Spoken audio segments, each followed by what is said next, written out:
Thanks, everyone.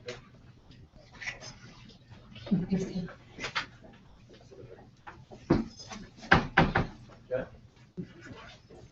Well, why don't we get started? My name is Len Pate. I'm an audit partner here at Grant Thornton. The reason I'm standing here doing a little introduction is because I'm also the leader of industry groups and markets in which tech is one of our industry groups. We go to market through the industry group specialty methodology, and we want to welcome all of you here to Grant Thornton. We're a pretty large audit, tax, and advisory firm that we wanted to know a little bit about. We're in about 110 countries globally. We have 55 offices in the United States, and that's probably the last of the advertisements we'll give this morning. So, welcome all. We're proud supporters of the New England Clean Energy Council, and thrilled again to partner with you to bring our annual tax update, the impact of state and federal tax developments for clean tech. We also have, and are pleased to have Todd here, Todd Keller from Advanced Energy Economy, join us as a member of our panel. And we're just thrilled that you're all here. We have a very good turnout. We have a great panel. I'm going to have Janet Besser introduce everybody, but Alan, Dustin, Rob, Todd, and Janet, thanks for being members of our panel. If you have any questions relative to Grant Thornton, please don't hesitate to ask. We've got a couple of partners, Drew Nagus and Dave Lewandowski back there. They're certainly ready to answer any questions that you might have, especially relative to our technology practice. So thanks for coming. We've had plenty of coffee and bagels and the like out there. You know where the facilities are located. There are signs out there. If you needed an office to take calls or anything else during the break or anything else, let Amy Flannery know in the back. So thanks for coming, and Janet, all yours. Thank you. Okay. Thank you. So welcome everybody. It's great to see everybody here.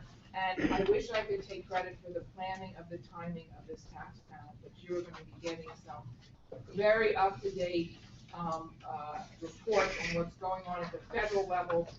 And many of you, if you're on our mailing list, are going to be hearing from us about a call to action to be contacting your senators around the tax extenders package, which will be, I think, showing up very shortly in the Senate House. Todd will explain the details here. I'm going to do some very brief introductions to the panelists, and then we're going to get started. They're going to each talk for about 10 to 15 minutes. We can take a couple clarifying questions after each panelist, but I want to leave a good half hour for discussion at the end. And I'm very pleased to say that we've got really the sort of soup to nuts description of what's happening on the tax side, because we are going to cover from federal to state. So I'm going to do the brief intros now so that we can just keep the flow of discussion going. So we're going to start with Alan Osmowski, who's a tax partner here at Grant Thornton, and he is the lead tax partner for the New England Office Technology Industry Practice. He provides tax consulting services to a broad range of clients, including clean energy, technology, life science, and service provider companies.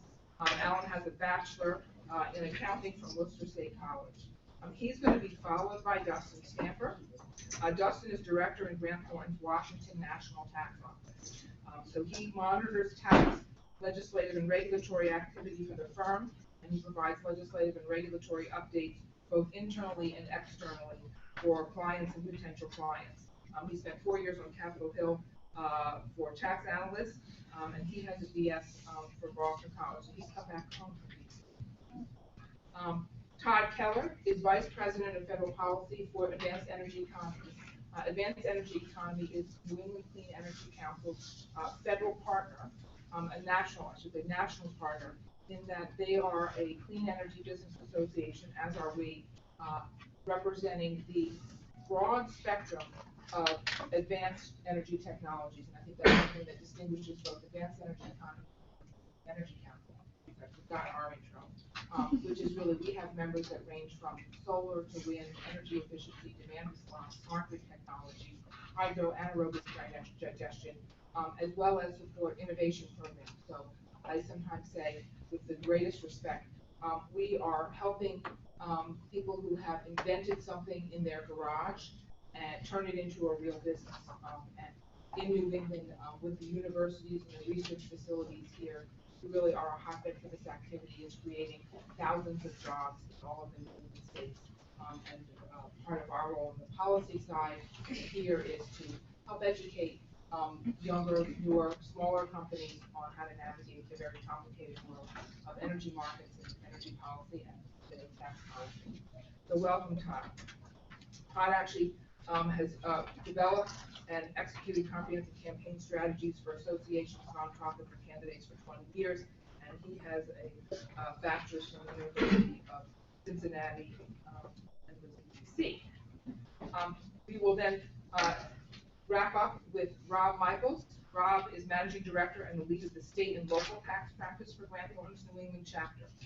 State and local taxes are incredibly important to developers in many of our technologies. Anybody who's installing something, solar, wind, etc., needs to understand what the state and local landscape looks like. So we're really pleased to have Rob with us. This is an area that sometimes is neglected as you talk big national policy. I think, as many of you probably know, on the development side, this can be the most important thing to you is understanding the local landscape. So we're really pleased to have Rob here. He provides strategic tax planning and restructuring services, along with due diligence, transition review, and state tax compliance services. He has a bachelor's from Northern Illinois University and his JD from DePaul University College of Law. So I want to say welcome to all of the panelists, and we're going to start off with Alan. Thanks so much. And again, thanks for everyone for joining us this morning. I'm glad to have the opportunity to have a conversation. I'm kind of, in some respects, looking in the rearview mirror in terms of historical federal law and where we are currently. Dustin, Todd are going to talk about what the future holds in terms of tax reform and the political landscape. And as mentioned, Rob's going to kind of give us an update of what's out there in the state and local level. So, in terms of federal tax, there's a lot of clean energy tax incentives that are out there. There's really two areas in particular we're going to focus on today, but just going to talk about what those incentives are, just at a real high level. Certain things are deductions, certain things are credit. I just want to kind of set the groundwork there so everybody understands how that works. A $1,000 tax deduction would give you, at a 40% tax rate, a $400 tax benefit. But a $1,000 tax credit is actually a dollar-for-dollar benefit in terms of your tax savings. So in that respect, credits can be better than deductions. But those are the things we're talking about today. So, of significance to the folks in this room, we think are the Internal Revenue Code Section 45 Production Tax Credit, the Internal Revenue Code Section 48 Investment Tax Credit, which are credits for the production of electricity from renewable resources for use by the taxpayer or for sale to a third party. So when you're talking about larger clean tech projects, thinking about 45 to 48. One of the themes of my discussion this morning will be things that are expiring and waiting to be extended, which is obviously a hot topic for this industry, how difficult it is to navigate through your business plan and trying to align it with tax incentives that are out there that are sunsetting, expiring, waiting to be extended. But just to start with the production tax credit under Section 45, it's a per kilowatt hour tax credit for electricity generated by qualified energy resources, and we've got a list of those here, sold by the taxpayer to an unrelated third party. The period that you can get the credit is generally a 10-year period beginning on the date the facility was placed in service. Now, the ability to claim the Section 45 production tax credit expired for projects beginning for January 1st, 2014, but will likely be extended in some fashion. We'll talk about that. So that's a tax credit available based on kilowatt hour produced.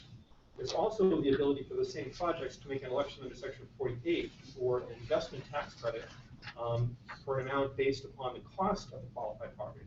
So in many cases, it can be more beneficial to claim a credit based on the cost of the facility versus the kilowatt electricity generated over a 10-year period. You get the tax benefit that much sooner. So kind of got a plan for the cash flow for that and how that relates to your overall business plan. But for qualified projects, you can get a credit up to 30% of eligible costs. Again, this is one of those where, for many renewable energy projects, expired at the end of 2013, but for certain ones, such as solar, there still is the availability to claim a credit for projects where construction begins prior to 2016. And for the Section 48 credit, you can claim that for facilities used to produce electricity for the taxpayer's own use or for sale to a third party.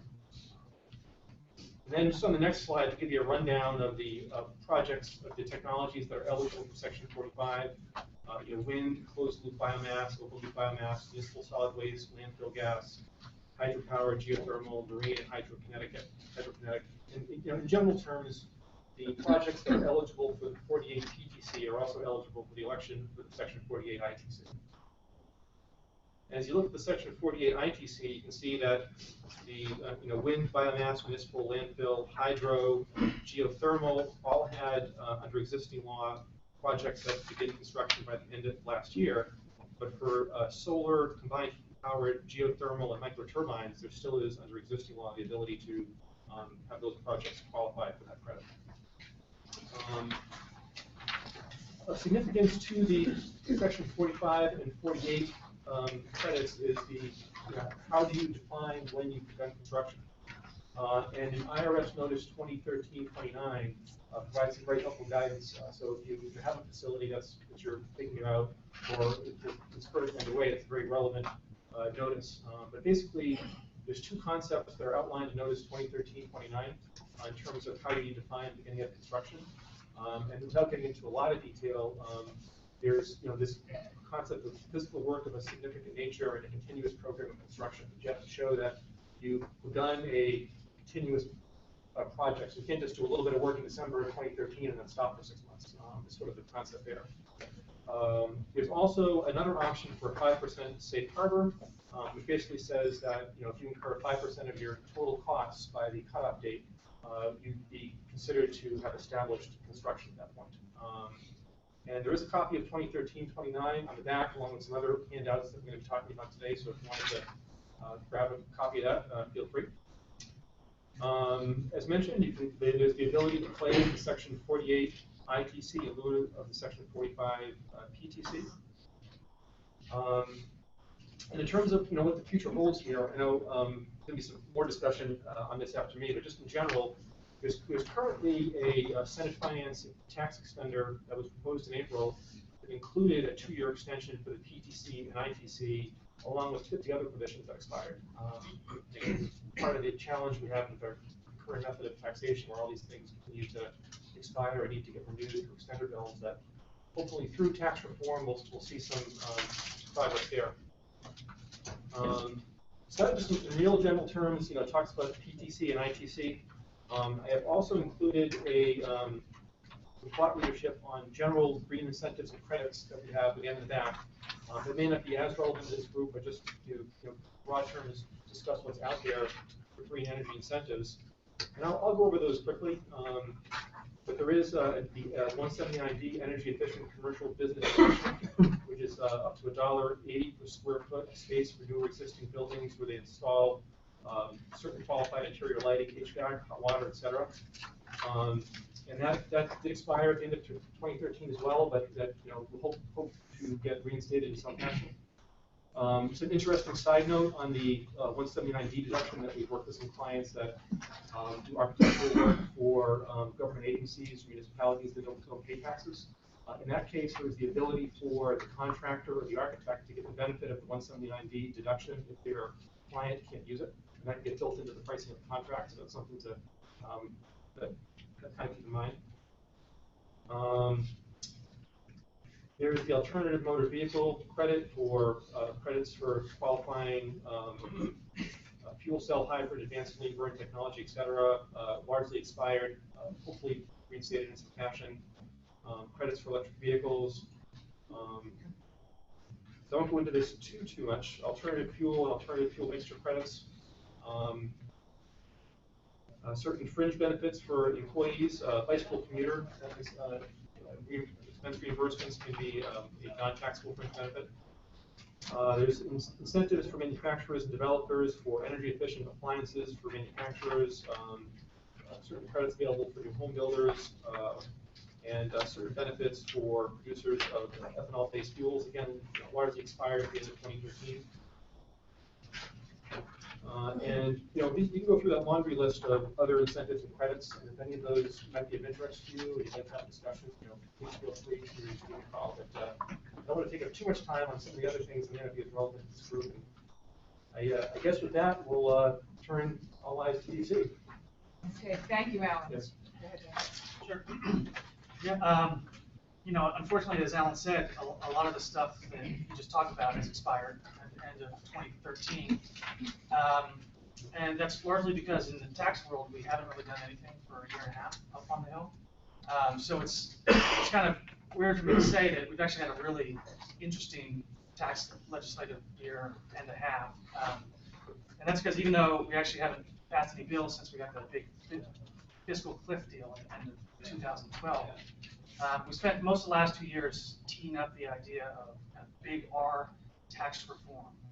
So I'll talk about the extenders a little bit here in a minute, but I wanted to start with tax reform because this is kind of the most progress we've made on this issue in a long time. And if you follow the news from the Capitol Hall, or I guess even read the news, you probably know tax reform is not likely to happen this year. And it sort of started to peter. The effort to kind of get it done in 2014 has started to peter out a bit, but I think it's significant for a couple reasons. Number one is we finally got a big tax reform bill in legislative language that covers almost everything in the tax code. And so for the first time really since 1986, we now see what tax reform would involve, the trade-offs that you'd have to make. Because it's been easy to talk about it for the last 5-10 years. Oh, we want to give back some tax incentives and we'll lower your rates. And it's kind of easy to talk about that without offering, oh, well, what's actually going to get cut. But the chairman of the Ways and Means Committee, Dave Camp, finally kind of put his money where his mouth was, and we have this big tax reform draft. Now, this draft that we have isn't going to get enacted as is, but it's really the first time we've seen these kind of trade-offs, and so it's going to be the starting point, I think, for all future tax reform efforts in the next couple of years. And I think Todd's going to do a great job of kind of laying out what the political outlook is and kind of interplay between extenders and tax reform. But it's important to understand kind of what this bill does. And so I don't just want to talk about kind of how it treats specific energy incentives, but how it kind of treats different entities in the tax code in general, because you're going to get affected by more than just, oh, Section 45 and Section 48 are gone. You're going to get affected by how depreciation changes and what your rate's going to be. So just at a pretty high level, what the bill does is it takes basically any general business credit reduction and it's gone. Section 199 is gone. Most of your general business credits are gone. And then there's a lot of other revenue raisers in addition to just stuff that we have now that we don't get. There's a new bank tax, change the treatment of carried interest in the partnership. But I think for this audience, the big ones are going to be Section 199 is gone. We knew that was going to kind of be gone. That's just sort of the price of a rate cut. The other big one is depreciation. Under the bill, you would really slow down depreciation, go to kind of straight line ADS. I don't want to get into, I know there's probably not a lot of tax folks in here, but in the room, but just understand that when you make an investment in your business, it's going to take a lot longer to recover the cost of that under this draft. We do retain the research credit, but it's at a lowered rate, so we would get rid of the traditional credit altogether, and we would get an alternative simplified credit at a rate of 15%.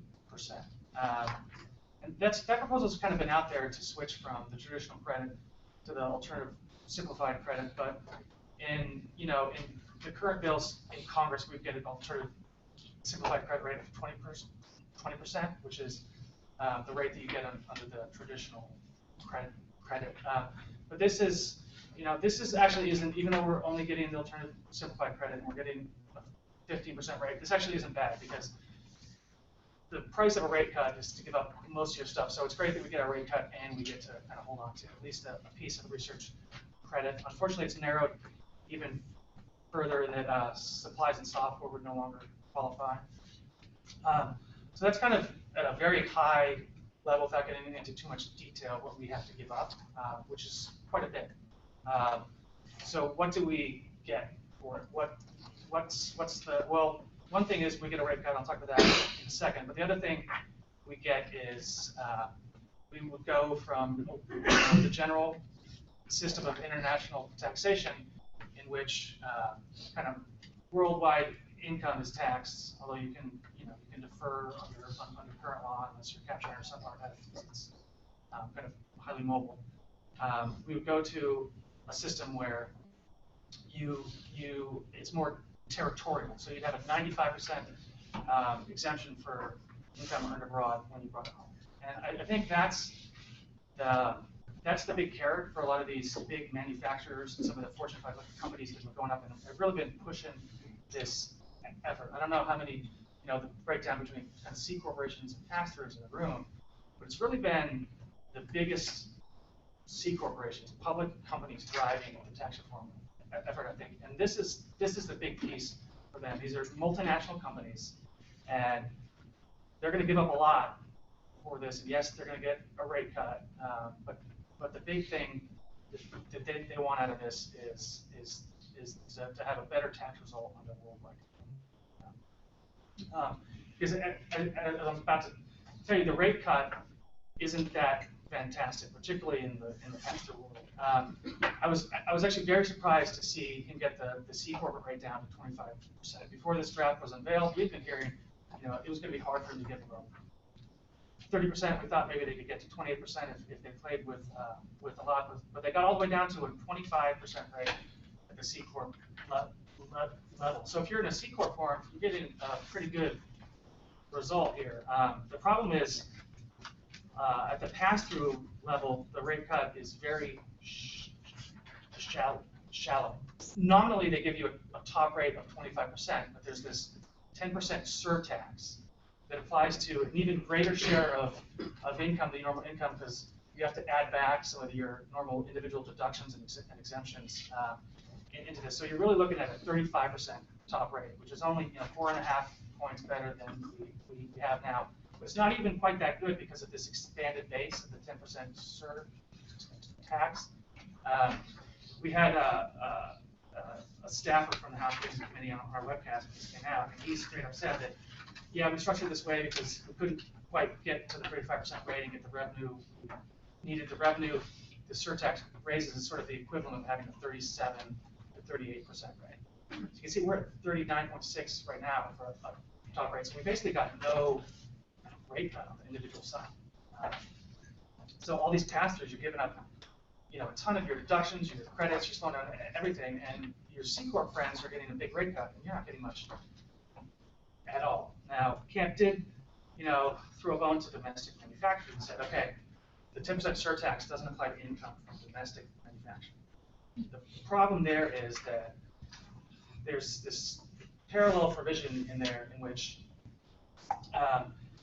if you are active in your partnership or your S corp, if you flow through, if you actually work in the business, then the bill says, okay, 7% of your income is considered self-employment. We don't care how much capital you put in the partnership, and how much services you're actually providing, which kind of would be the normal test for how much self-employment income you have. We're going to say, rough justice, everyone that's active in the business, 70% of any income that flows through to you from this is self-employment income. If it's self-employment income, then you don't benefit from that 25% rate, even if it's domestic manufacturing. So if you're active in the business, and it's a manufacturing business, domestic manufacturing, you think, oh, I get the benefit of the 25% rate. Well, not really get the benefit of the 25% rate, I mean 30% of the income.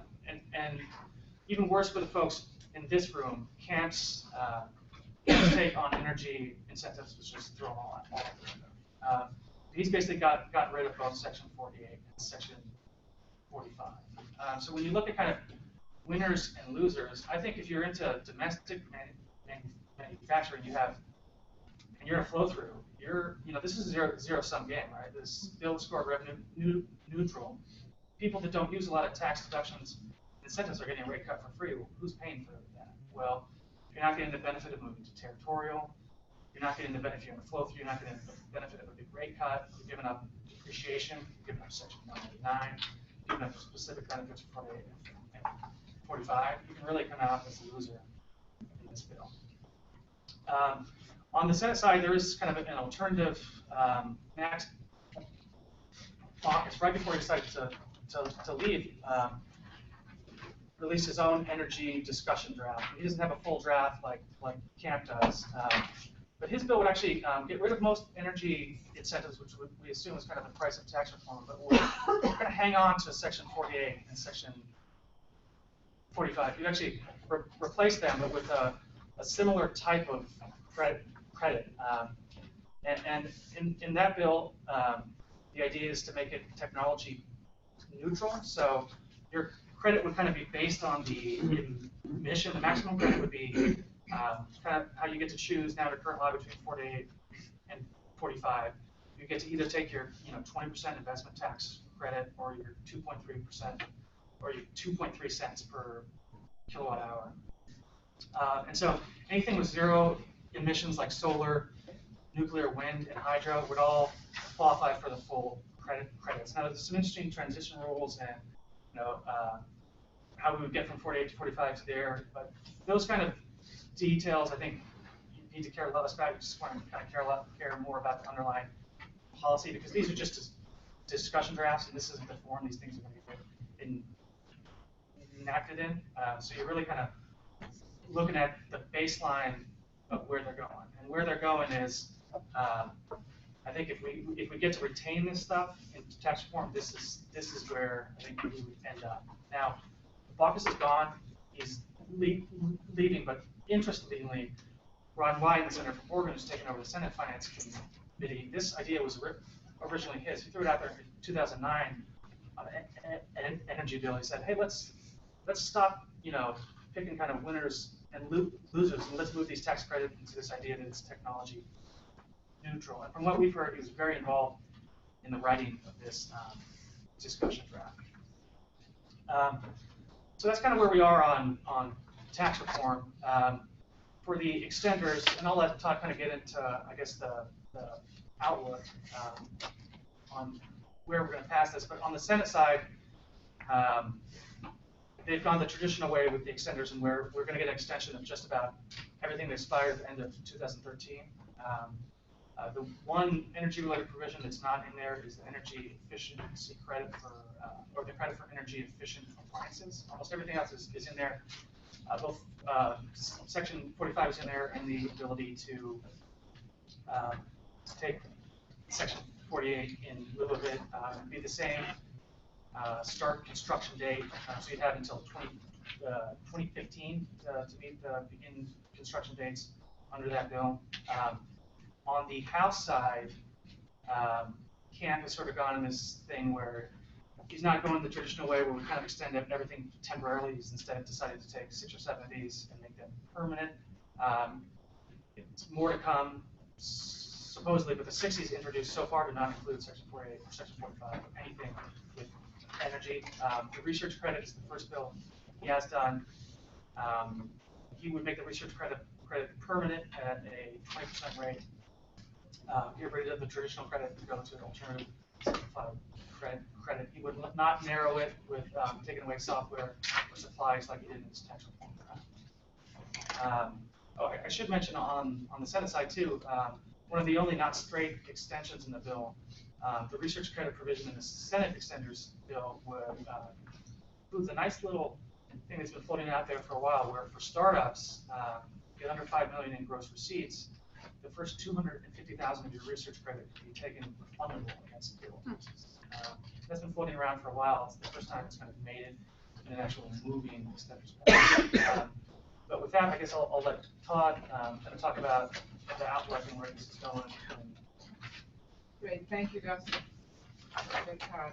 Well, thank you everyone for letting me be here to talk to you guys this morning. The last time I was doing one of these, oddly enough, Shaheen Portman energy efficiency bill was whipping on the Senate floor today. So I don't think I'm wearing the same suit.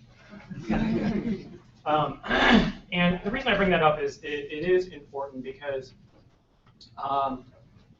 Senator Reid decided to move that bill before the extenders package. And hearing, and I was just looking at my phone to see if there were any updates on that.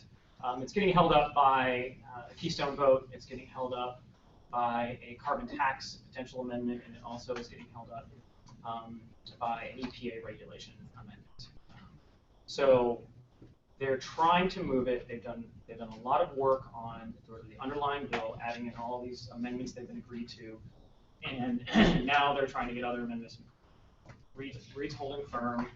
It's sort of funny in a DC way. They have voted to move to the bill so they can start debating the bill in the Senate, but they're not sure if they can vote to get off of the bill. So the bill could be open for debate for a very, very long time. Now Reid will move it off the floor, and that's when extenders will take in. This is not going to be fast. They said it could be the entire week. They could extend it into next week. So you could see extenders on the Senate floor potentially next week or the week after. And the moment I say that, we will go off and it'll start on Thursday. So in my slides, I've asked a couple questions, and it's sort of just to help me and help you sort of think about what the next steps are for tax policy and a little bit of energy policy as well. So the first question is, there hope for an extension of expired credits in the 114th, which the Congress were in? Absolutely yes, there is. But it's not going to be easy. I think that the Senate, at the end of the day, the Republicans and the Democrats will take their pound of flesh out of the bill. They will make their political points as we head to elections in November, and then at the end of that, they will pass it through with a bipartisan sort of shot. So it will come out of the Senate, confident of that. The House is another matter. You have some interesting, we spent a lot of time in Republican offices over the last 3 weeks, 4 weeks or so, talking about this extenders package as it was getting ready to go in the Senate Finance and then after the Senate Finance. Hearing a lot, so Representative Pompeo from Kansas has a letter out there who signed on a number, about 55-ish Republicans that are pushing very hard for the PTC to expire. Just let it go, done. That's significant because there's another letter that says support the PTC, and it's minute. It's very small compared, so it's not really balanced. You start to look into the analysis and you do a little deeper dive into that. There are a whole host, maybe 20-ish, 15 new members on the Republican side who've never had a vote on an extension. They were elected in this last election in 2012.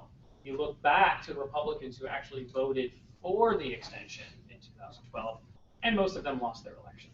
So you have this replacement. So you have actually quite a potential large group of Republican members, and some Democrats are as well, not on these letters, but some Democrats as well, who are very anti-PTC, production tax credit. And so that's going to be a problem with extenders.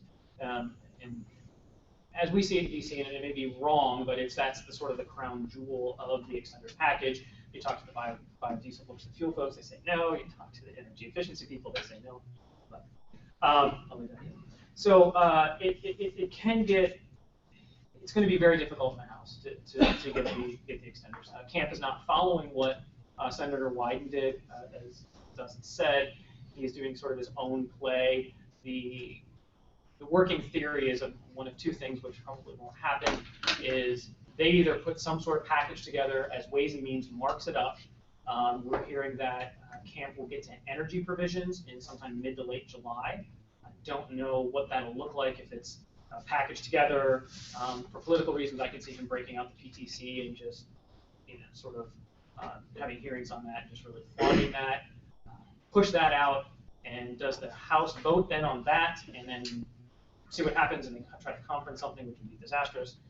Or do they wait and wait and wait and delay and delay and delay, then they have to take the Senate version, which happened last time. I think that's what we're all hoping, but we'll see how that works out. Most likely timing, we hear timing, it's going to be sometime in the fall. Most likely it'll have to be in a lame duck after the elections. And I hate to use this phrase, but Congress doesn't really do anything meaningful unless they're forced to. Guns to their head, that's what they sort of said. Trying to get away from those examples. And it's true though, it's very, very difficult for them to do something because they have to do a political calculus. And in tax reform, and I'll get into that in a moment, it's picking winners and losers. Nobody wants to do that up there. Nobody wants to pick winners and losers. Camp did in his draft. Baucus tried to avoid it largely. But Camp's retiring. Is sort of announced that he's often riding off into the sunset. So he was able to sort of do that in a lame duck session when you have members who have lost so much. They will be able to do that. So that's one problem. Now going on to reform with a big R, as Dustin said, we hear a lot of this tax reform dead. I really dislike, heard it again in lobby meetings with other groups, that tax reform's dead. It is not dead. It's certainly not going to happen in the 114th. You have a chairman in the Ways and Means who's retiring. You had the former chairman who's off to China, and you have the new chairman in finance who really wants to do taxes, which he did. And now they're doing highway trust fund. They're doing IRS stuff. They're off in finance. It is not dead. It's a starting point, as Dustin said. It is a foundation. Whether you look at the Baucus draft on energy or you look at the Camp draft on energy, it is a foundation. And if you look back in 1986 when they reformed the code, you had a couple of things happen. It took a very long time. 81, 82, they started having discussions about it and pushed it in. Finally got it through in Reagan's second term. You had the White House pushing. You had the leadership in both Senate and House pushing, and the chairman pushing. What you saw this last time was the two chairmen who were getting weakened and weakened and weakened. You saw Harry Reid say negative things about tax reform on the Senate floor publicly. You certainly saw the House Republican leadership undercut Chairman Camp. I mean, sort of a tragic political character in this situation. I know the chairman personally. He's a very nice guy, and it's just sort of hard to see what happened to him as he got HR 1, right? That's sort of that significant first bill coming out of the House was going to be tax reform, and they just sort of pushed it off. You had the Affordable Care Act come out. That sort of came out very cumbersome. They used that as a political sort of messaging tool. They certainly didn't want tax reform to come out and give the other side a counter tool to use. So, unfortunately. Now, politically speaking, who wants tax reform? In my opinion, I think it's both parties want tax reform for a lot of different reasons. Whether it's corporate, whether it's energy, whether it's personal, all sorts of it. You hear both sides. We have to reform the code. That's a good start. We all get in the room and say we have to reform the code. What does that mean? And that's where the discussions start to happen. And what does that mean? I think it is both parties. And what's interesting with Camp moving off, depending on where the political winds go in November, Chairman Wyden will either be the chairman or he will be the ranking member. Ranking member Hatch will either be the chairman or the ranking member. You get into Ways and Means on the House side, it gets a little murky. Sandra Levin from Michigan is running again as the ranking. Most likely will be there. I don't anticipate any problems there. Then you get to the Republican side. So Kevin Brady from Texas is next in line. He's got seniority. However, right behind him is the one and only Paul Ryan. And Paul Ryan won the seat. He wants to get off finance and go into Ways and Means, or budget goes in Ways and Means. And all indications from all the Republican offices that I've been speaking with is he's got it easy. It's just what price is going to come to Brady. What does Brady want out of it? So then you'll have a Paul Ryan-led Ways and Means. Obviously, budgets are a very good indicator of what potentially he will go with tax reform. Will he take Chairman's Camp start, or will he throw it away and say, hey, we're going to do a whole other thing? We don't know.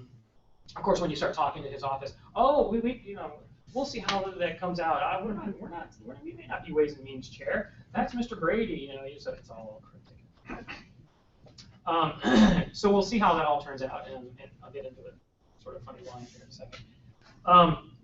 So I've been examining what the relationship is between sort of extenders and reform. Obviously, it's tax, but so how does this work politically? How does this go back and forth? When we were developing our extender strategy, I suppose, or messaging, probably better put, we said, well, we want everything extended. Do we want an extenders plus package? And we actually did do an extenders plus package by putting commence construction for solar. That was pretty funny going into offices, and it was like, they don't expire until 2016. Come back then. It was a non-starter. I mean, we're like, but now we just got cut off. It was really an exercise in messaging, putting it, planting a seed in a lot of these offices. So when 2016 does come around and we actually commence construction, it's not new to them, so we'll keep hitting it. We knew it was a road too far, but yeah, we kept it in there. Wyden blatantly told us in a big meeting that it's not going to happen. And then, so we kept hearing, we're just going to do a date change. We're going to extend everything and do a date change. That's fantastic. That's what we want to see. We're happy with that. But we want 3 years. What 3 years? I said, the reason we want 3 years is because that'll buy us time to get to reform. Because reform is where the answers are. It's not extenders. I was talking to Cantwell's LD, who's a friend of mine, so I can sort of be a little more jovial with him. I said, I'm going to set my phone, I'm going to record this conversation. Because if we extend it 1 more year, I'm going to be back in here next year. I'm just going to hit the button and we can have the same conversation. Because it's ridiculous. We can't run our businesses like this. This is not what we want. We want reform. So give us a longer extension to get to the reform debate. Because there's a lot of tough conversations to have. We didn't get 3, we got 2 years, which was fun. And Ron Wyden, or Chairman Wyden, said, well, this is the last time we're going to do reform. I don't believe it. Or I mean, extenders. I don't believe it. I think we're going to have to do it again. Because as you move into reform in an election, a presidential election year, general election, it's just, everything will crater by July next year, about a year from now. Everything will, everything will start to become about the presidential election. And it doesn't matter if it's Hillary on one side and Chris Christie on the other, or whoever will be coming out of the DNR camps. It'll be very, very difficult. So looking at 86, and of course it's dangerous to do that because things are vastly different. It takes a long time to get this going. Any big policy change takes a very, very long time. And you have to set yourself up to be successful when the politics starts to line up. Politics is great, it can be solid, but you have to start to line the politics. Politics are not lined up. It's very evident in seeing that. So let me, this is my last slide here, I'm going to sort of look at it from a 50,000 foot level. What does this mean for energy policy? And Dustin and I had a great conversation outside before we came in. I look at Shaheen Portman, and I look at some of the other energy bills that I've been part of over the last number of years. And the moment it comes out, the moment it has a number, the moment it's introduced, it's automatically tossed. Because everyone wants to add things to it, and you see exactly what's happening with Shaheen Portman. And some of the things aren't even germane. I mean, you get a bill that everyone can be behind, bipartisan. Then you want to add, okay, amendments to the Affordable Care Act. You want to add a bunch of the other energy amendments, Keystone, and what I've mentioned before. So how do we actually move federal energy policy? I think the states are incredibly important. I'll talk about that in a second. But the states can be a patchwork, and it can be difficult at times if your company is in a multi-state. You have to sort of follow different things. So how do we do federal policy in energy? Because it's not going to happen through straight energy bills anymore. I'm convinced of it. We've tried it again and again and again. I mean, Shaheen Portman was talking to some of the energy efficiency groups in DC. And they said, oh, this was only an exercise to see if the Republicans and Democrats could play together. Well, it didn't work. It just didn't, it's not working. So how do you do it? Well, I was talking with the Truman Foundation this last week, and the DoD reauthorization, they do it every year. The only reauthorization every year because nobody wants to mess with the military. And they're doing a lot of great work on energy. Now, that's just to get the ball rolling. Let's build some momentum. Farm Bill would have been a great opportunity, and there was some stuff in the Farm Bill. It'll come up in the next 5 years or whatever. Healthcare. Maybe you could have done some things on clean air, perhaps in the healthcare bill, but that had its own issues, we all know. Education. Can you do some retraining education programs on energy? We talked a lot with the Midwest members, both R&D, who have a lot of manufacturing jobs, manufacturing facilities available. How do we retrain them in sort of new energy technology? So you start to look at those things, and obviously tax reform, what we've all talked about here. How do we do federal energy policy, do tax reform? I'm testing a theory, and this is the first time I'm going to say it to a group, so started working on looking at our adversaries, not our enemies, but our adversaries. Relations. Oil and gas and coal. If you think about how they lobby or they go in on government affairs, they go in together. I see all of the advanced energy companies, as my organization's called, I see them competing through policy rather than competing in the marketplace. Now, I've had pushback on that, say, well, we've got to compete through policy to get to the marketplace. I get that. We're all new, we're trying to figure our way out. They always joke about wandering around in the room looking for the light switch, but the light switch is on the outside of the room. I get that, but we're never going to get what we need to get to compete in the marketplace if we can't all get together on policy. I've had, we're multi-sector, so we have literally everybody in the energy. Wind and solar are probably our biggest chunks of folks. And they compete with one another. They just point fingers. I'm like, stop. We've got to move together. We've got to move together on this stuff because we've got to stop competing with the policy rather than in the marketplace, because you don't see the oil and gas. Oil and gas sort of compete. Coal definitely competes with gas, but usually they're all moving together. Now, that's not every case, and I'm sure one could pop in and say, oh yeah, there's cases where they're not. I get that. I also think about, and this goes into leveraging the resources and really finding a way to move forward. Not just policy-wise, but politically as well. I'm starting to build our political action committee, and that's direct politics. I have an independent expenditure account and a PAC account. And the independent expenditure account, super PAC, basically. I can raise unlimited funds, I can spend unlimited funds. The PAC account, candidate account, is for candidates. I don't have much money, so don't ask for any.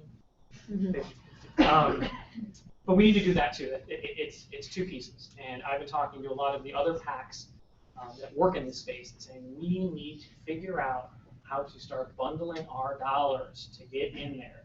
Because everyone says there's a fantastic Washington Post editorial, I cannot find it, I was quoted, I cannot find it, about the assault weapon ban wars of the 90s. And this guy who was a lawyer for the Brady Center said, the environmentalists should learn from those times when they talk about climate change. Because we used to take people in that were affected by gun violence to members' offices, and the members would be crying and weeping and sad because people were telling their stories about their son or their daughter or their father got shot and killed.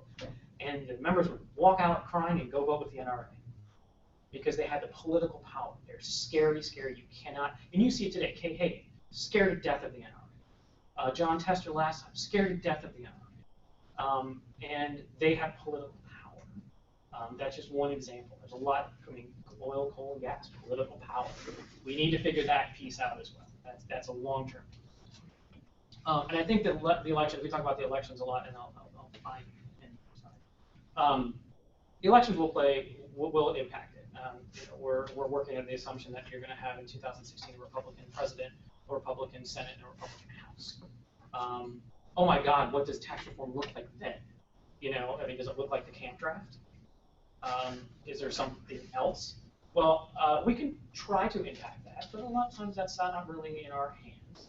It can be difficult.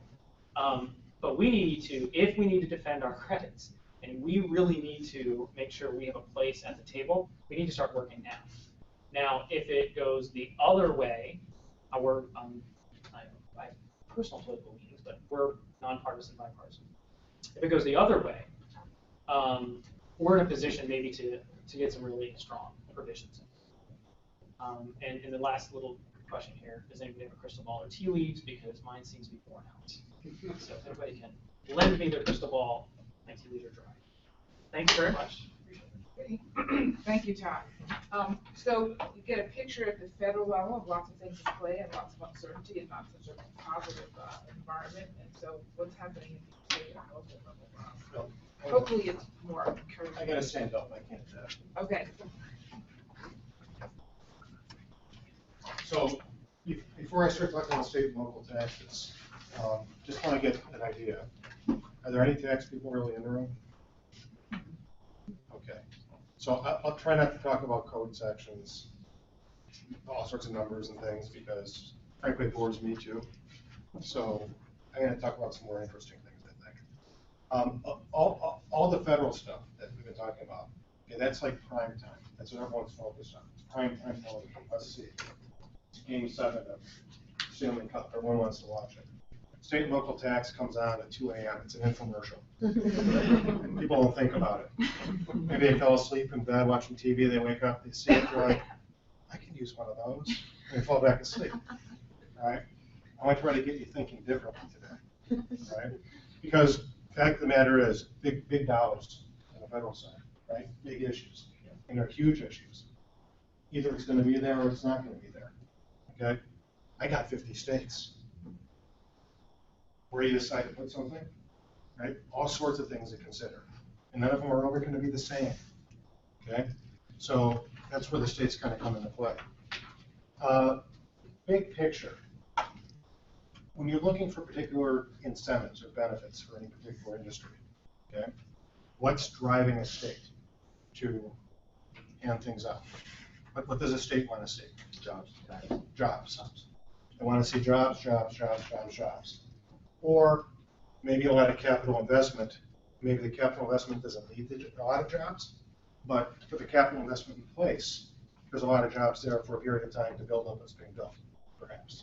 Right? But jobs. They want jobs.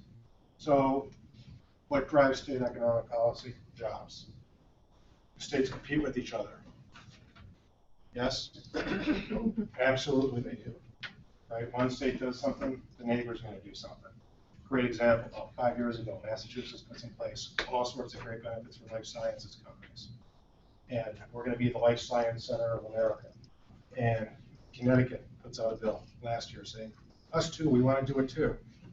Okay? And better. They have to. States compete with each other. They see what their neighbors are doing. They want jobs, right? They want the plant across the border on their side of the border, not on the other side of the border. Do the availability of incentives and benefits, do they drive decisions? Do they drive decisions? Well, of course they do, right? Do I buy something, do I lease something? There could be tax consequences of that. Do I expand now? Do I expand my business now? If I contract, what happens? Should I close here and go someplace else? Location, does this matter? Okay? Well, of course it all matters. And why does it matter? Well, take away the concept that there might be special incentives or credits or abatements or what have you for a particular industry. Okay? At the core, states are different to begin with. Right? The tax rate in Massachusetts, let's say for corporate income tax, is different than what it is in Connecticut, than what it is in Rhode Island. Okay? New Hampshire doesn't have a corporate income tax. All right? So there's all sorts of different factors you look at. Sales tax rate is in different states. You buy stuff, you put it in a facility or a plant. Guess what? You pay sales tax on all the stuff you buy. All right? New Hampshire doesn't have a sales tax. They have really high property taxes compared to the other states. Okay? There's this notion of the base tax environment that each state has. It's really the first place where you got to look. Okay? And that's applicable to any company in any industry before you even get to the very special thing that exists for a particular industry. Tax rates are different. Taxes are different. Some states don't have a tax, some do. Income, if you make income, it gets apportioned across the states, and how states determine how much of the income goes to their state versus another. They have different apportionment rules. Okay, so being in one state can be more advantageous to another. And a lot of states have, over the years, given a lot of benefits to particular industries. Massachusetts, where we sit. First was manufacturing. Manufacturing gets every benefit in the world. Then they went after mutual fund companies. They want a lot of mutual fund companies headquartered here. Give them a bunch of tax breaks. Life science companies are getting a lot of tax breaks now. Seems like this is the flavor of the day, moving on and on and on. Patrick, about a year ago, started pushing really hard for renewable energy sources. So things can help that now too. States are over the board. And when we get back to further in the slides, there's a whole bunch of very specific things that are available for renewable energy sources in each of these states. So I got a bunch of them listed in New England. Okay, I'm not going to go through every single one because you can read as well as I can what they have in there. But at the end of the day, states are really different as to what they're offering. All right, and the types of things that they offer, I got them listed here on my second slide. Accelerated income tax deductions. Usually, when you put a lot of capital investment in place, you got to depreciate the expense over a handful of years. Let's say it's 5 years. So you get the benefit of a tax deduction over a 5-year period. Some states will give an accelerated tax deduction if you're investing in their state in a particular property, okay? You can expense it all in year 1. Time value of money, I'd rather have a tax deduction today than scattered over 5 years, right? Apportionment factor benefits. I'm not gonna go into that too much because it's really technical stuff that you don't wanna hear about in a bore you, okay? Just suffice to say, jobs in a state or property in a state. You can get some benefits on your apportionment in determining how much income gets allocated to that particular state. Corporate income tax, franchise tax credits. Credits are huge, okay? Credits against the tax are dollar for dollar. Credits are usually based on percentage of investment that's made in a particular state, okay? Most states, in fact, all of them in New England that have corporate income tax, have like investment tax credit, okay, or some of them have research and development credits, all right? Some are richer than others, the rates are higher, the qualifying expenditures might be broader, okay? All these things need to be taken into consideration. Sales and use tax exemptions, like I said, when you buy something, typically have a sales and use tax on it. States have exemptions that are available for certain types of purchases. Now what's interesting is, one exemption that most states have is what you call a manufacturing exemption.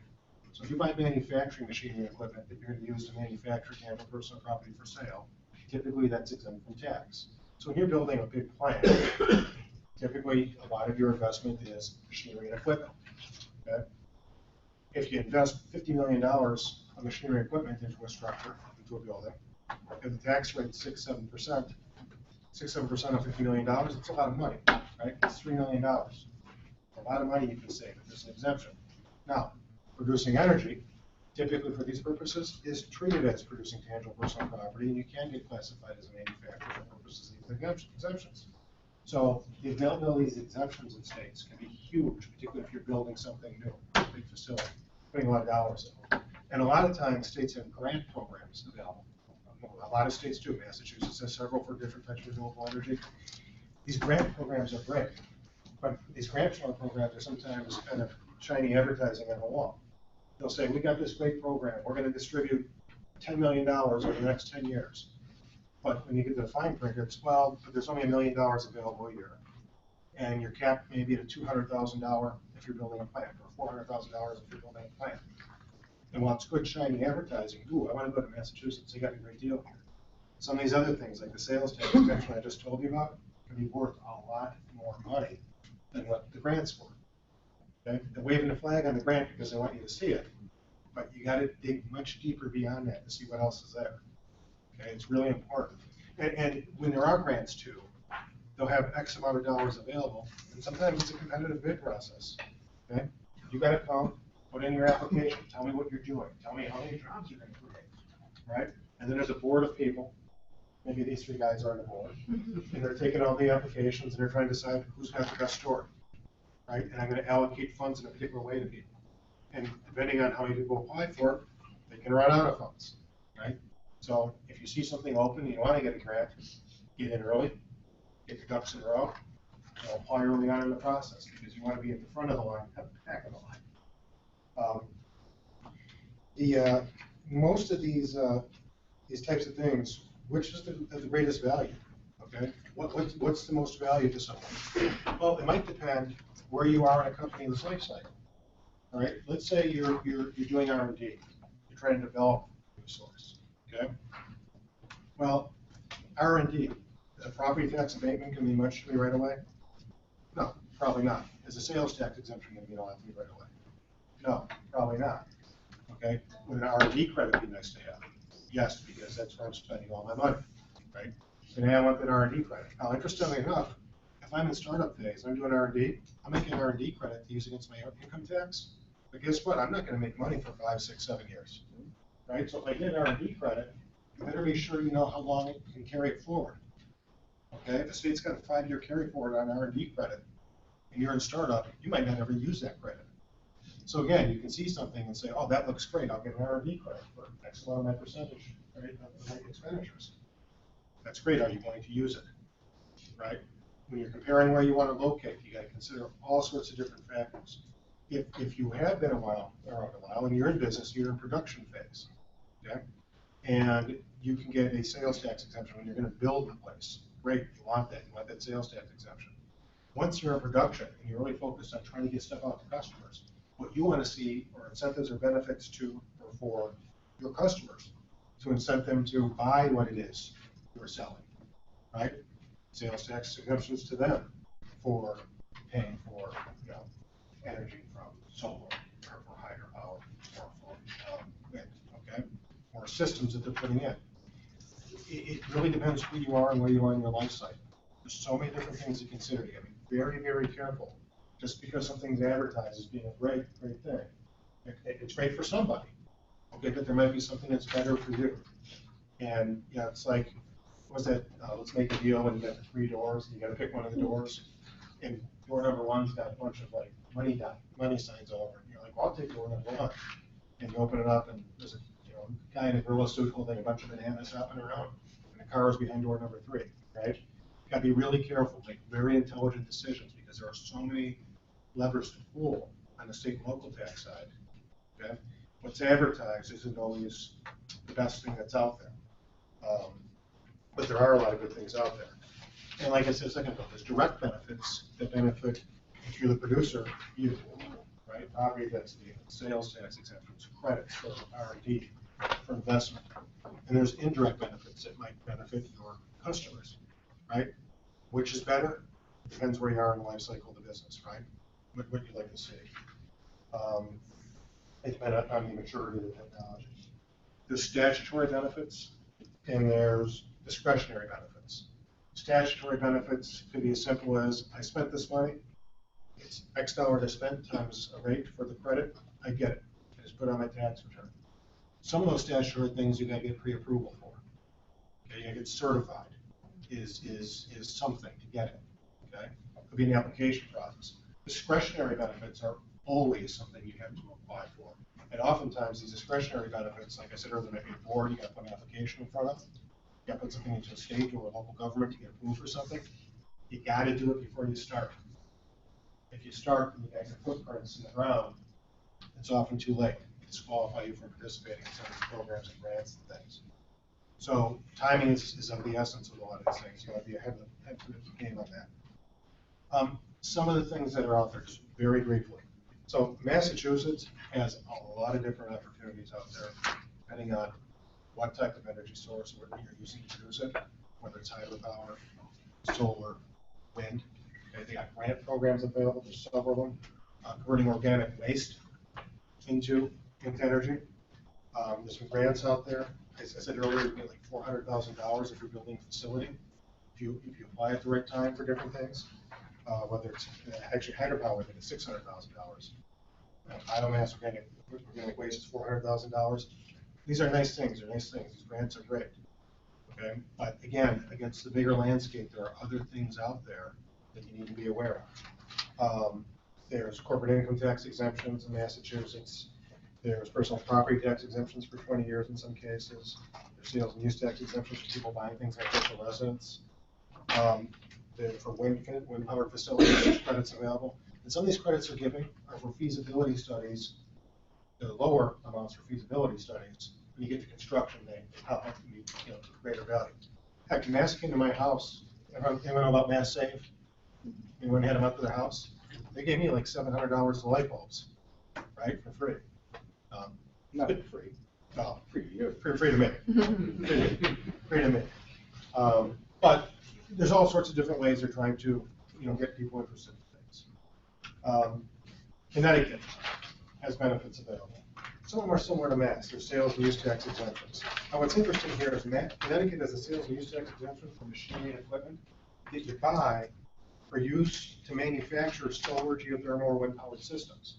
But what's odd about that is Connecticut already has a manufacturing exemption for manufacturing machinery and equipment that you buy to manufacture property for sale. Well, that's what this is. So, not too sure why they put a second exemption in there when someone probably qualified if they were doing this anyway. Okay? Other than someone lobbied for it and it's bright and shiny. Then they have sales and use tax exemption for certain solar or geothermal powered systems. So this is someone who's buying it after it's produced. So the first one's the direct one for the person who's producing the stuff, right? Producing the equipment. The next one's for the customer who's buying the equipment, right?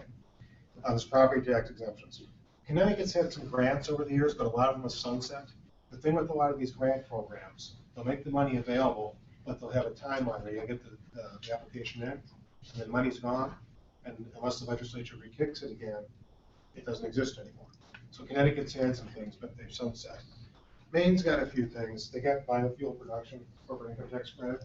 So if you're producing biofuel, you get a credit based on the gallons that you generate, for instance, corporate income tax. They got credits for modified heating systems, that's in the organic boiler. And a corporate income tax credit, or they did have one, that was available for certified wind power generation facilities. Okay, so people can still be carrying that forward, but you can't generate it anymore. New Hampshire's got a couple things. Basically, it's more localities can give exemptions for property tax for certain energy heating systems, solar, wood pellet, wind power. And they give you $100,000 of grants and investments for renewable energy projects. Run the gamut, whether it's solar, hydropower, wind. Rhode Island's got a couple things too, sales and use tax exemptions, some property tax exemptions, and grants. And most of these things, again, are for investment in the equipment that's going to be used to generate the energy. The other state that has a lot in this way, Massachusetts has a lot of opportunities. The last few states that have a little bit less. Vermont's got a lot of things available, right? And that's probably not surprising, but Vermont is a lot available. Similar to Massachusetts, credits, grants, exemptions. Other states that are huge in this area, California, there's tons and tons and tons and tons of things. New York last year ran this program where you can get cheap hydropower. If you can come to like a commission and say, here's my business plan. I'm creating jobs in this state. I'm making capital investment in this state. And we're allocating hydropower use over the next 7 years. And for a lot of our clients, we're able to go in and negotiate deals where we got them an estimated 17% savings on their electricity costs over the 7 years that they're beginning the energy savings. For some of these companies that have huge plants, it's big, big dollars. New York was really trumpeting this thing big time. We got a lot of play, got a lot of people applying, lots of dollars expended on that. So at the end of the day, there's a great website, which I listed in here. Some of you might be aware of this website, maybe not. It's called the Database of State Incentives for Renewal and Efficiency. They got a huge map of the U.S. on there. You click on the state, you're nodding like you've seen it. You go to the page. Desire. Yeah, Desire. Yeah. Desire. Yeah, that's great, right? It's fun. I like reading through it. But here's the thing. That page has a lot of these special credits and grants and abatements that are available for this industry. What it doesn't have is all the other stuff I talked about. Tax rates, other exemptions that might already apply, okay? We've got to be really careful. These are all great, but in the grand scheme of things, there's so much more out there that, don't make a decision just based on what someone sees in Desire on where you might want to locate. Okay? And if you are going to apply for something in Desire, remember, you got to get approval on a lot of this stuff ahead of time, and sometimes there's a small window of time or an application deadline. Okay? All right, that's it. Thank you, Rob. And thank you, please join me in thanking all of us. Let's take the moderator's program and ask questions first. And actually, there was one question I had, there was a burning question. I was going to say, well, it's not exactly relevant, but then Rob said something, so I'm going to ask this. We've been having a debate as we discussed several policy initiatives that provide rebates or benefits for particular resources.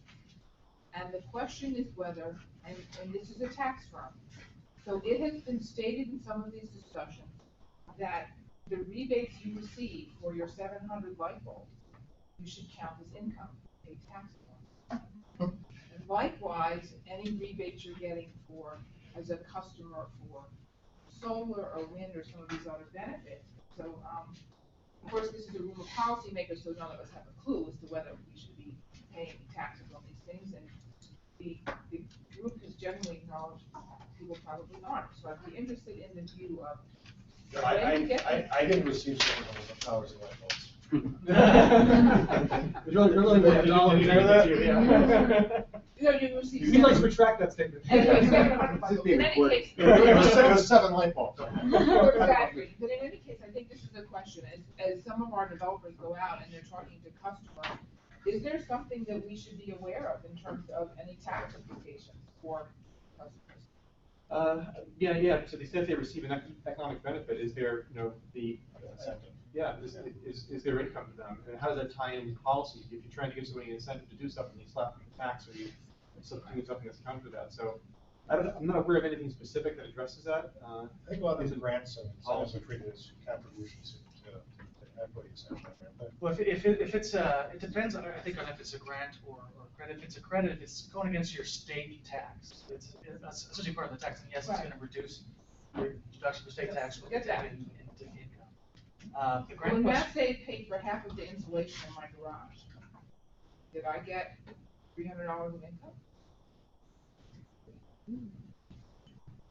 Technically, no. Anyway, It's the same. Yeah. We voted. It was the same one as SREX. There's been a That's long, the issue. severing That's right. debate. That's If you right. sell your That's where it's SREX, did coming you in. receive income? yes. And the jury's still out. Did you reduce your expenses or did you receive income? Nobody's got a private letter yet. Okay, well, I've stumped the panel. It was behind door number one, open up. Question for Dustin, that may be a little more straightforward. You were mentioning that some of what we're talking about in tax reform, I think it was you, is to move to straight line appreciation. One of the policy debates, and one of the things that we're trying to push is something that falls under the heading of grid modernization, getting utilities to invest in equipment that frankly doesn't have the 30 or 40-year lives that transmission and distribution would have.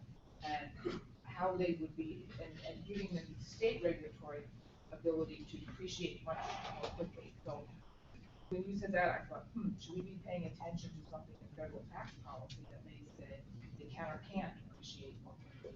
Yeah. I don't think there's any worry outside of tax reform. I don't think anyone's going to go after.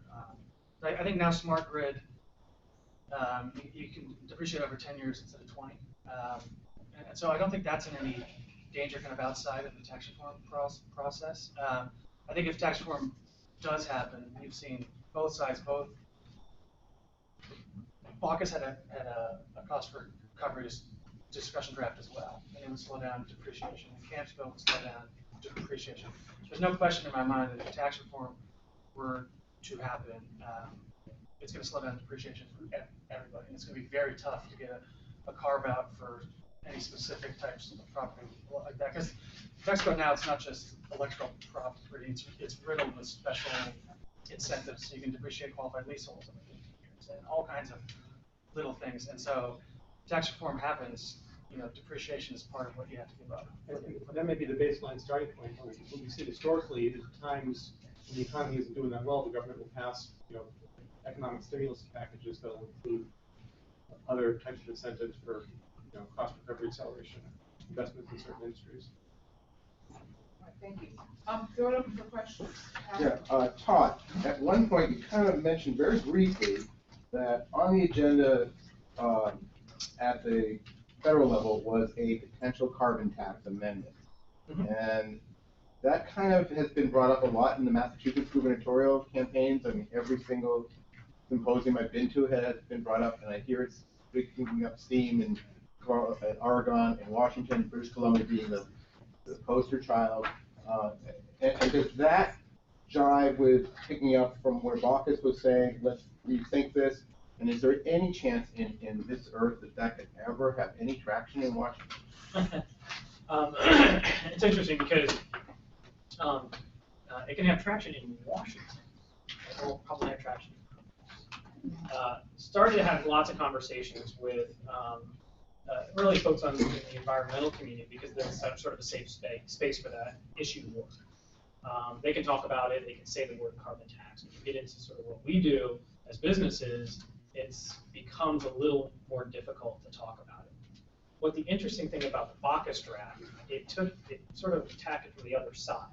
Instead of taxing carbon intensive businesses, we're going to give you an incentive to be less carbon intensive. So it comes at it from a little bit different way. We at AWE have started discussions about carbon tax, and it's really, if it benefits our industry, why shouldn't we talk about it?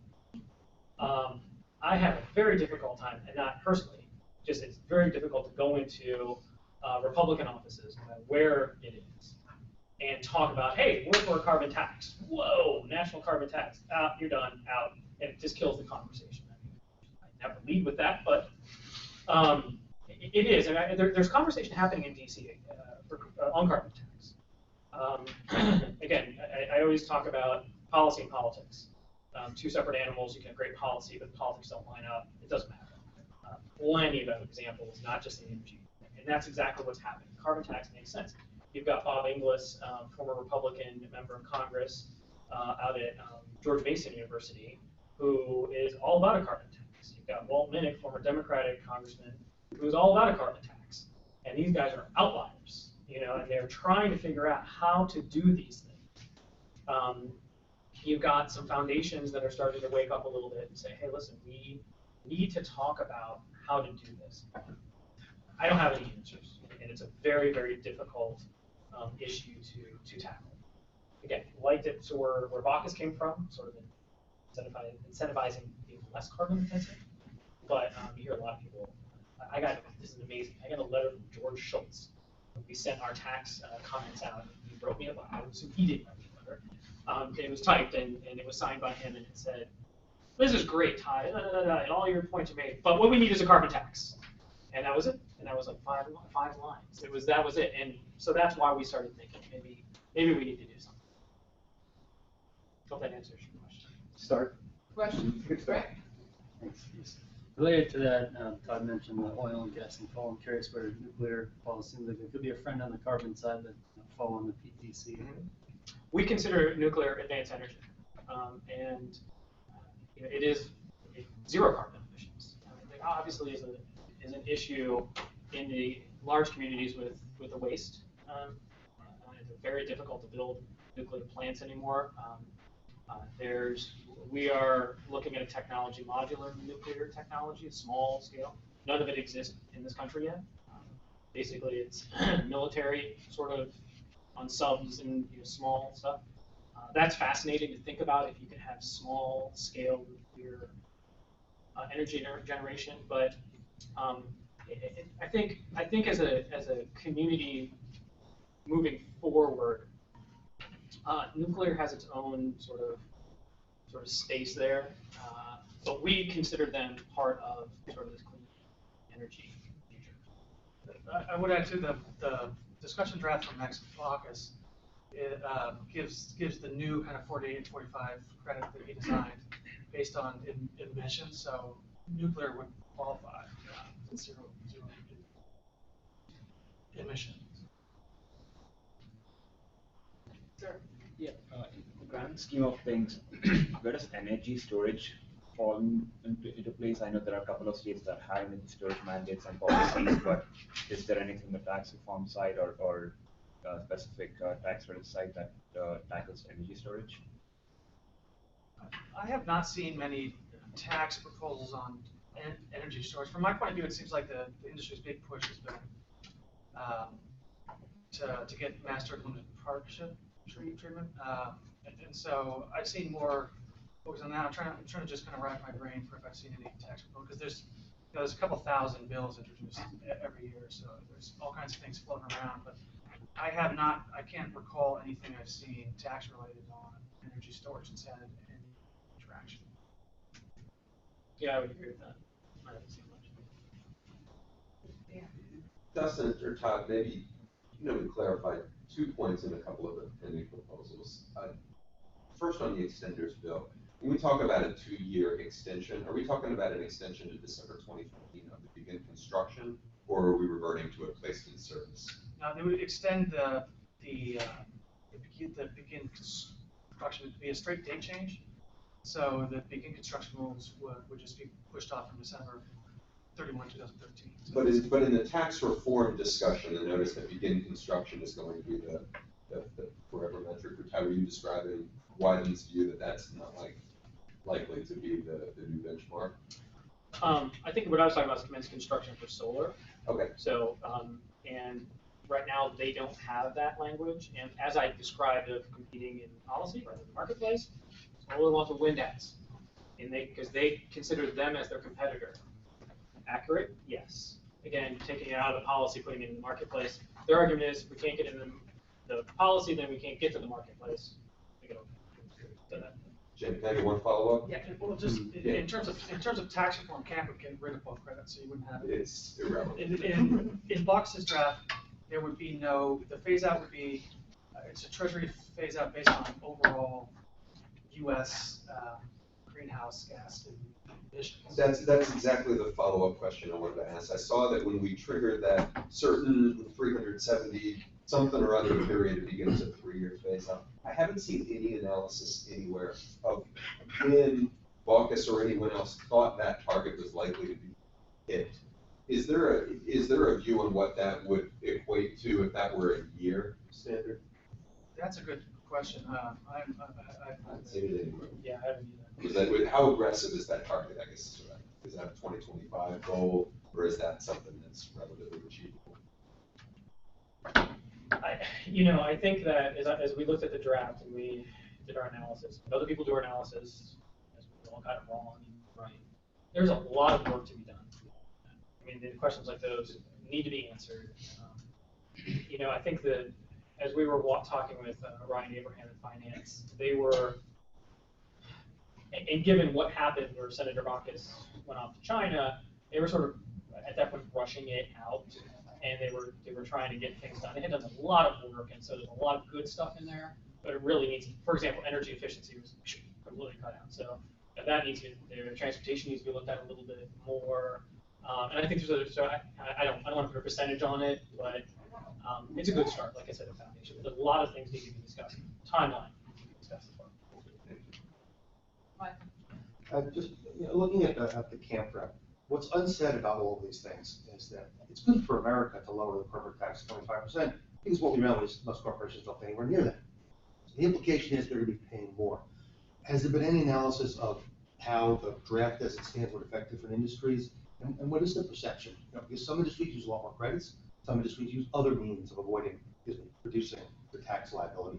It would seem you'll have clusters of industries who will be bitterly opposed to this because they really need the credits, and others will love it. Any perception of where that stands? Yeah, no, absolutely. Now for the first time, we really get to see who's a winner and loser. I think definitely anyone organized as a pass-through is a loser in the bill. I think capital-intensive businesses, if you're continually investing capital in the business, you're going to lose. I think domestic manufacturing is going to be a big loser in this, which is interesting because some of the biggest Fortune 500 domestic manufacturers have been the ones kind of pushing the tax reform process.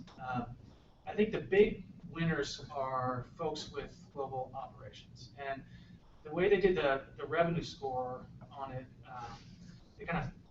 it's revenue neutral overall, so of course there's winners and losers, as you say. And they kind of siloed it, so the international piece is supposed to be revenue neutral kind of on its own. But really it's mostly revenue neutral because there's this transition where you have to pay like a minimum tax on all your unrepatriated earnings to this point before you transition to the dividend exemption. So once you get beyond that 8 years, you have to take all that income into account. It's really a big revenue cut on the international side. Certainly the financial industry is a big loser in this one because they don't put a lot of capital, they don't invest a lot in actual equipment, so depreciation is a big for them. They're looking at new bank tax carried interest. You really, but it does so many things in so many places. You really have to look at almost individual businesses and not industries to see exactly how it affects your appreciation, your tax benefits, whether you use the book opportunity tax credit. I mean, there's over 500 individual provisions in the bill, so it's really hard to say without looking at actual content. With that repatriated income, what you're in essence conceding is all those taxes that are in theory are owed are basically 95% of them go away. Right? Because theoretically, all that money that all those corporations have overseas is going to be taxed someday.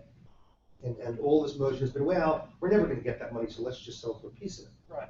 And what you're essentially saying to the American public and everyone else is, we're going to only get 5% of the taxes all these global corporations own.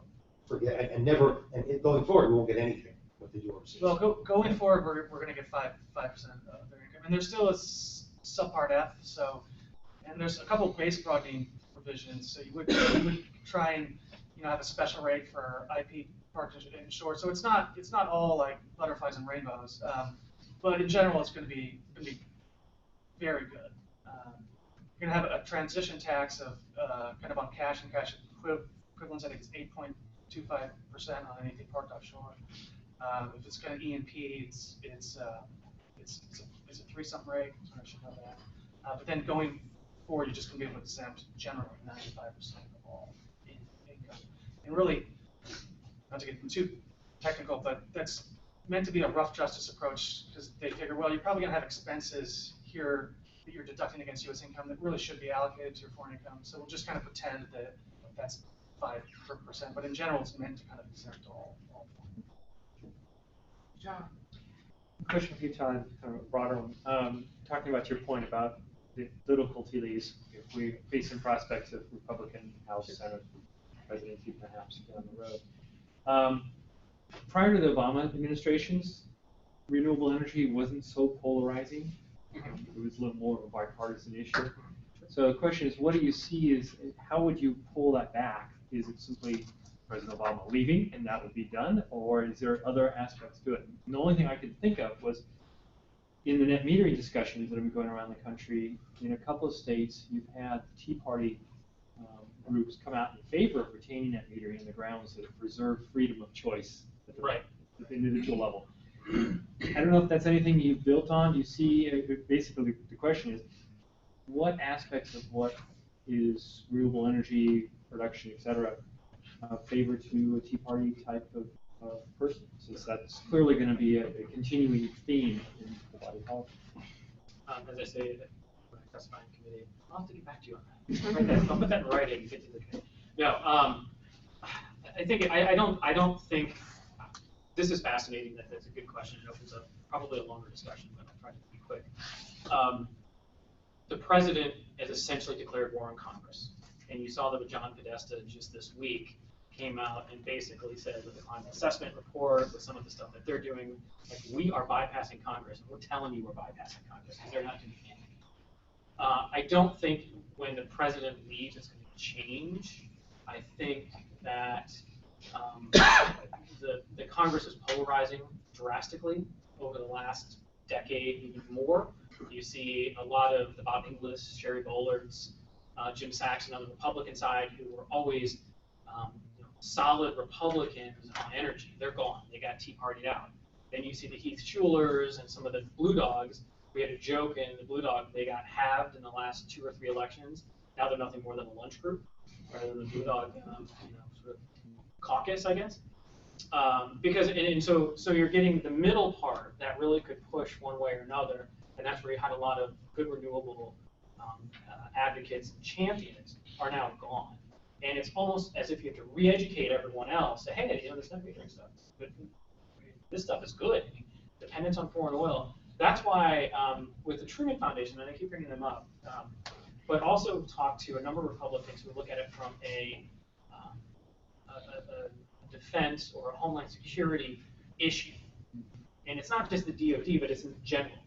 And it's I was telling Dustin before, it's not a slippery slope, it's sort of a narrow slope, because once you start talking with these folks, they're all the above, and I hate that, I hate it, because all the above means something to me that means something different to this person, and you can go to each office and they have different definitions.